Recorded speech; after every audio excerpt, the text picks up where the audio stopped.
Hello மக்களே, Tamil CP செம இன்ட்ரெஸ்டிங்காக போயிட்டுருக்கு. நம்ம ஜெயபிரகாஷ் பண்ண ஒரு சரியான பிளான்னால நம்ம ஜனாமா ஜெயராணி அவங்க மகளாவே ஏற்றுட்டாங்க. அப்படி ஜெயபிரகாஷ் என்னதான் பண்ணாங்க? அதே சமயத்தில் நம்ம தமிழ் தான் ஜெயராணியோட பொண்ணுன்னு நம்ம ஜனாமாவுக்கு தெரிய வருதா?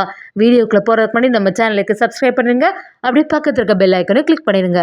அப்போதான் நான் போடுற வீடியோலாம் உங்களுக்கு நோட்டிஃபிகேஷனாக வரும். ஜனாமாவும் தமிழ்கிட்ட நம்ம பிஸ்னஸ் பார்ட்னர்ஸ் எல்லாமே வரப்போகிறாங்க. அதனால அவங்களுக்கு எல்லாருக்குமே சிறப்பாட்டு சாப்பாடு எல்லாமே செய்து கொடுக்கணும். அதில் எந்த குறையுமே வரக்கூடாதுன்னு சொல்லும்போது நம்ம தமிழும் சரிம்மா கண்டிப்பாக செய்திடலாம், எந்த பிரச்சனையும் வராது அப்படின்னு சொல்ல ஆரம்பிக்கிறாங்க. இது எல்லாத்தையுமே நம்ம ஜெயபிரகாஷுக்கு தெரிய வருது. ஜெயபிரகாஷும் நம்ம தமிழ்கிட்ட வந்து பேசும்போது தமிழும் எதுக்கு தான் இன்னும் வந்து அவங்க என்னோட அம்மா மேலே இவ்வளோத்துக்கு கோபமாக இருக்காங்கன்னு புரிய மாட்டேங்குது. பாவம் என்னோட அம்மா அவங்கள எப்போதான் ஏற்றுக்க போகிறாங்களோ அப்படி சொல்லும்போது ஜெயபிரகாஷும் நம்ம தமிழ்கிட்ட சரி நீ அதை நினச்சி வருத்தப்படாதம்மா, கண்டிப்பாக அம்மா கூடிய சீக்கிரத்தில் அம்முவை பற்றி புரிஞ்சுப்பாங்க.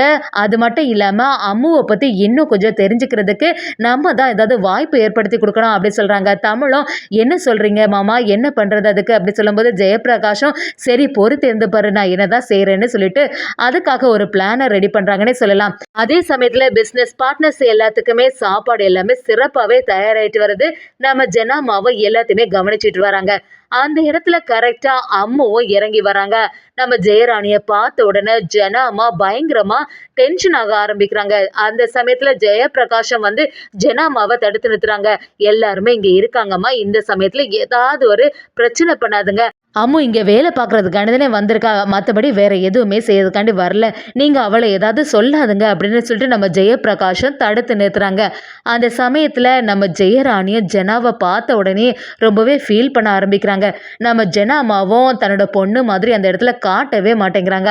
பிஸ்னஸ் பார்ட்னர்ஸ் கிட்ட சரி சாப்பாடெல்லாம் நல்லா இருக்கா அப்படின்னு கேட்கும்போது அங்கே உள்ளவங்க எல்லாருமே சாப்பாடு செமையாக இருக்குது, எப்படி ஒரு சாப்பாடை சாப்பிட்டே கொஞ்ச நாள் ஆயிட்டு ஜனாமா ஒரு விருந்து வைக்கிறாங்கன்னா அது சும்மாவா அப்படி சொல்லிட்டு அங்கே உள்ளவங்க எல்லாருமே ரொம்ப பெருமையாக பேசிட்டு இருக்காங்க.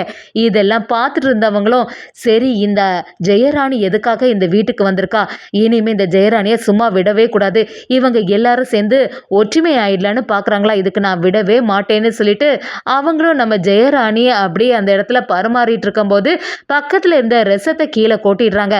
அதை பார்த்துட்டு என்ன கீழே வந்து இப்படியெல்லாம் சாதம் எல்லாம் கொட்டியிருக்கு, இதை வந்து சரி பண்ணாண்டாமா, வந்து இதை க்ளீன் பண்ணுன்னு சொல்லிட்டு நம்ம ஜெயராணி கிட்ட சொல்லும்போது ஜெயராணி அப்படியே ஃபீல் பண்ண ஆரம்பிக்கிறாங்க.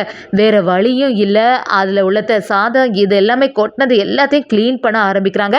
அதை பார்த்து நம்ம ஜனாமா ஃபீல் பண்ணுறாங்க.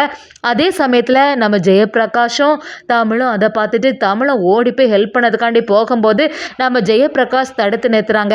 நம்ம ஜனாமாவுக்கு இதுக்கு மேலே அதை பார்க்கறதுக்கு கூட தைரியமே இல்லை. அப்படியே தடுத்து நிறுத்தி எதுக்காக நீ இப்போ தேவையில்லாமல் இந்த வேலையை செய்துட்ருக்க, எப்போவுமே இவ வந்து இந்த மாதிரி ஒரு அவமானப்படுறதுக்கு நான் விடவே மாட்டேன், ஒழுங்கு மரியாதை எலும்பு, நீ எதுக்கு இதெல்லாம் க்ளீன் பண்ணணும் அப்படின்னு சொல்லிட்டு நம்ம ஜெயராணிக்கு முறையாக ஜனாமா இத்தனை நாளுக்கு அப்புறமா சப்போர்ட்டாக பேசியிருக்காங்கன்னே சொல்லலாம். இதை கொஞ்சம் கூட அங்கே உள்ளவங்க எதிர்பார்த்துருக்கவே மாட்டாங்க. நம்ம ஒரு சூழ்ச்சி பண்ணால் இவங்க என்ன இப்படி பண்ணிட்டு போகிறாங்க அப்படின்னு சொல்லிட்டு ஷாக் ஆகி பார்க்கும்போது நம்ம ஜெயபிரகாஷும் தமிழும் பேசிகிட்டு இருக்காங்க. நம்ம தமிழும் ஜெயபிரகாஷ் கிட்ட பார்த்தீங்களா அவங்களுக்கு அம்மாவுக்கு மேலே பாசம் இருக்க தான் செய்து, ஆனால் அதை வெளிக்காட்டாமல் மனசுக்குள்ளேயே வச்சுட்டு இருக்காங்க.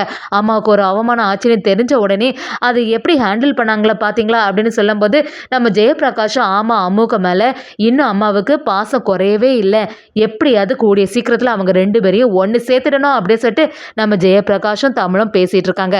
கரெக்டாட்டு நம்ம ஜனாமாவும் அந்த இடத்துல வந்து என்ன பிரகாஷ் இது எல்லாத்துக்குமே காரணமே நீ தானே, எனக்கு நல்லாவே தெரியும் அந்த அம்முவை வர வச்சது நீ தானே, எதுக்கு தேவையில்லாமல் இந்த மாதிரி எல்லாம் செய்துட்ருக்க, எப்படி இருந்தாலுமே நான் அவளை மன்னிக்க போகிறதில்ல, அவள் பண்ணது பெரிய தப்பு, அதனால் அவளை நான் இனிமேல் இந்த வீட்டுக்குள்ளே சேர்க்க மாட்டேன் அப்படி சொல்லும்போது நம்ம ஜெயபிரகாஷும் அப்படி என்னதாம்மா அவள் தப்பு பண்ணா அப்படின்னு சொல்லும்போது நம்ம ஜனாமாவும் என்ன பேசுகிற நீ புரியாமல், அதான் எனக்கு எந்த மரியாதையும் கொடுக்காம அவளே இஷ்டமாக கல்யாணம் பண்ணிட்டா அப்படின்னு சொல்லும்போது நம்ம ஜெயபிரகாஷும் ஒரு கட்டத்தில் இல்லைம்மா அம்முவுக்கு மேரேஜ் பண்ணி வச்சதே நான் தான், எனக்கு தெரியாமல் அவள் எதுவுமே செய்யலைன்னு சொல்லிடுறாங்க. இதை கேட்ட ஜனாமா அப்படியே அதிர்ச்சி ஆயிடுறாங்க.